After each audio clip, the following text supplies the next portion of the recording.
Hello बच्चों, welcome back. So structure of atom chapter की NCERT exercise कर रहे हैं, जिसका क्वेश्चन अब आ जाता है 2.6।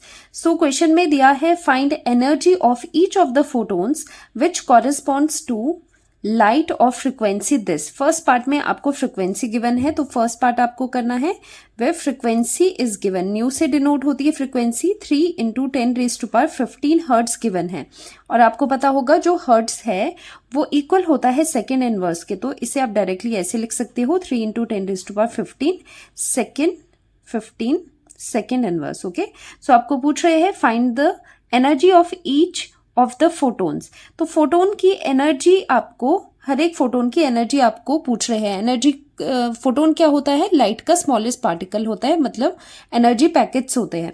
तो फोटोन की एनर्जी क्या होती है, उसके लिए रिलेशन आता है energy is equal to H nu, क्योंकि जो एनर्जी होगी फोटोन की वो फ्रिक्वेंसी ऑफ लाइट पे डिपेंड करेगी, जो कि ये है न्यू।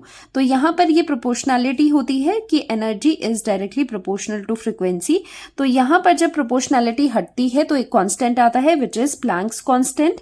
ठीक है, आपको पता होगा प्लैंक्स कांस्टेंट की वैल्यू क्या होती है? 6.626 इंटू 10⁻⁻34 जूल सेकेंड। ये होता है Planck's constant. This is Planck's constant.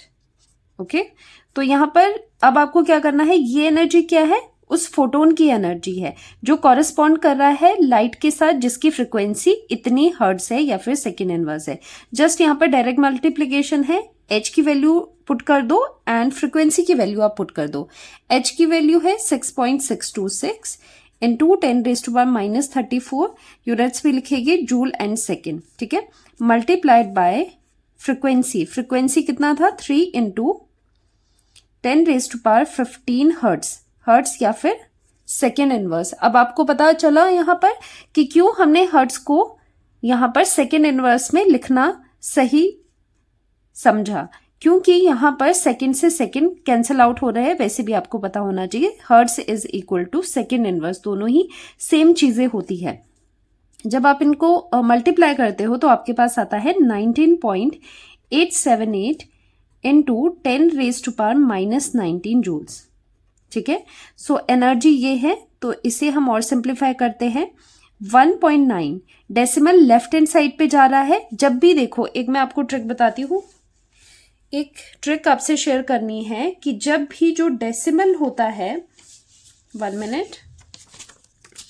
देखो डेसिमल का क्या होता है, कई बच्चों को बहुत प्रॉब्लम होती है पार्स में। देखो ये 10⁻⁻ समथिंग पार होगी, यहां पर 3.43.8 लिख लेते हैं। ठीक है, अगर कभी भी डेसिमल आप मूव कर रहे हो लेफ्ट हैंड साइड पे तो पावर में +1 कर देना। अगर एक प्लेस आप वहां पर मूव करते हो, जैसे आप लिखते हो यहां पर 4.38 लिखते हो, मतलब डेसिमल आप लेफ्ट हैंड साइड पे मूव कर रहे हो तो पार में +1 हो जाएगा। मान लो ये था 8, 10⁻8, तो आपने ये decimal 1 place left hand side move किया तो +1 हो जाएगा पार में, तो ये 10⁻9 बन जाएगा। अगर आप यहां पर 6 मान लेते हैं, अगर आप लिखते इसे 438.6, आप 8 से आगे ले जाते, तो अगर आप राइट हैंड साइड पे जाओगे तो पार में आपको जस्ट -1 वहां पर उसके साथ लगा देना है। ओके, तो इनटू 10⁻8 था, अब -1 करेंगे तो 7 आ जाता है। तो इसमें डरना नहीं है, पार्ट्स में जस्ट आपको +1 -1 करना है, चाहे वहां पर माइनस हो या प्लस हो, अकॉर्डिंगली वो मैथ से, सिंपल मैथ से आप उसको एडजस्ट कर लेना। वही चीज यहां पर हो रही है, जो आपकी डेसिमल है वो कहाँ शिफ्ट हो रहा है? लेफ्ट हैंड साइड पे शिफ्ट हो रहा है, और यहाँ पर सिंगल डिजिट ये क्रॉस कर रहा है। तो जो पार होगी वो कैसे बनेगी? 10⁻⁻19 में +1 आप करोगे। ये नहीं करना है कि वो बढ़ाना है या फिर कम करना है, जस्ट वहां पर आपको क्या करना है? +1 करना है। सो -19 पहले से था और इसमें हम +1 कर लेते हैं तो ये आ जाता है -18। तो इसमें जो पार आ जाएगी वो आ जाएगी -18, और जूल्स एनर्जी का यूनिट है जूल्स, और वैसे भी यहाँ पर second inverse second cancel out करके ये जूल ही आ रहा है। तो एनर्जी आ गई फोटोन की जिसकी फ्रिक्वेंसी आपको गिवन थी। ठीक है, तो ये आपका फर्स्ट आंसर है 1.9878, दिस इज 8, ठीक है, इंटू 10⁻⁻18 जूल्स। अब सेकेंड पार्ट पे चलते हैं इसके। सेकेंड पार्ट में आपको पूछ रहे हैं हैव वेवलेंथ, जिसकी वेवलेंथ है 0.50 एंगस्ट्रॉम। तो आपको यहाँ पर अब लैम्डा दिया है 0.50 एंगस्ट्रॉम। जो एंगस्ट्रॉम होता है सभी चीजों को, चाहे नैनोमीटर हो चाहे पिकोमीटर, एंगस्ट्रॉम तो आपको मीटर में पहले चेंज करना है। सो दिस इज 0.50 एंगस्ट्रॉम होता है 10⁻⁻10 मीटर्स। कहीं पर भी एंगस्ट्रॉम हो तो उसे आप कैसे चेंज करोगे, 10⁻⁻10 मीटर्स। तो ये आ जाता है 50 × 1 2। दो प्लेसेस आप राइट साइड पे जा रहे हो तो क्या हो जाएगा, -2 आप इसमें ऐड कर लोगे तो 10⁻, ये आ जाएगा -12 मीटर। तो ये वेवलेंथ आपके पास गिवन है और आपको अब एनर्जी बतानी है फोटोन की। तो एनर्जी ऑफ फोटोन के लिए तो फॉर्मूला आप वही यूज करोगे, यही फॉर्मूला रहता है E = hν। और जो ये न्यू होता है फ्रिक्वेंसी, वो क्या रहता है, उसे फर्दर खोल देंगे तो ये होता है c/λ। जैसे कि ऊपर क्वेश्चन में भी बताया था, फ्रीक्वेंसी = c/λ।